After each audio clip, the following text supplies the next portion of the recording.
हर हर महादेव, जय श्री कृष्ण। नमस्कार। कृष्ण कथा कॉर्नर में आपका हार्दिक स्वागत है।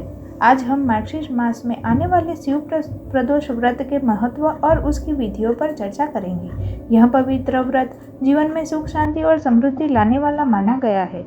आइए जानें इसके पीछे छुपे दिव्य रहस्य और विशेषताओं को। व्रत का महत्व।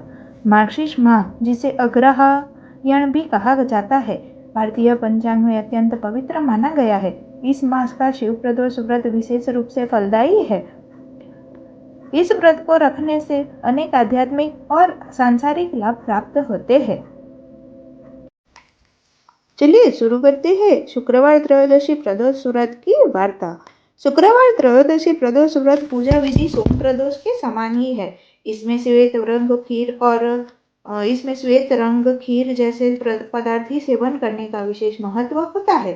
सूत जी बोले, प्राचीन काल की बात है, एक नगर में 3 मित्र रहते थे। तीनों में ही घनिष्ठ मित्रता थी। उनमें एक राजकुमार, दूसरा ब्राह्मण पुत्र और तीसरा सेठ पुत्र था। राजकुमार व ब्राह्मण पुत्र का विवाह हो चुका था। सेठ पुत्र का विवाह के बाद गोना नहीं हुआ था। एक दिन तीनों मित्र आपस में स्त्रियों की चर्चा कर रहे थे। ब्राह्मण पुत्र ने नारियों की प्रशंसा करते हुए कहा कि नारीहीन घर भूतों का डेरा होता है।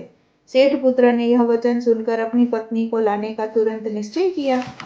सेठ पुत्र अपने घर गया और अपने माता पिता को अपना निश्चय बताया। उन्होंने बेटे से कहा कि इस समय शुक्र देवता डूबे हुए हैं। इन दिनों बहू बेटियों को उनके घर से विदा कर लाना शुभ नहीं होता, अतः शुक्रोदय के बाद तुम अपनी पत्नी को विदा करा लाना। सेठ पुत्र अपनी जीत से रस से मस नहीं हुआ और अपने ससुराल जा पहुंचा। सास ससुर को भी उसके इरादों का पता चला। उन्होंने भी उसको समझाने की कोशिश की, परंतु वह नहीं माना। उन्हें विवश होकर अपनी कन्या को विदा करना पड़ा। ससुराल में विदा होकर पति पत्नी नगर से निकले ही थे कि उनकी बैलगाड़ी का पहिया टूट गया और एक बैल की टांग टूट गई। पत्नी को भी काफी चोट आई। सेठ पुत्र ने आगे चलने का प्रयत्न जारी रखा, तभी डाकुओं से भेंट हो गई और वे सब धन संपत्ति लूटकर ले गए। सेठ पुत्र पत्नी सहित रोता पीटता अपने घर पहुंचा। जाते ही उसे सांप ने डस लिया। उसके पिता ने वैद्यों को बुलाया। उन्होंने देखने के बाद घोषणा की कि तुम्हारा पुत्र 3 दिन में मर जाएगा। उसी समय इस घटना का पता ब्राह्मण पुत्र को लगा। उसने सेठ से कहा कि आप अपने लड़के को पत्नी सहित बहू के घर वापस भेज दो। यह सारी बाधाएं इसलिए आई है कि आपका पुत्र शुक्रास्त में पत्नी को विदा करा लाया है। यदि यह वहां पहुंच जाएगा तो बच जाएगा।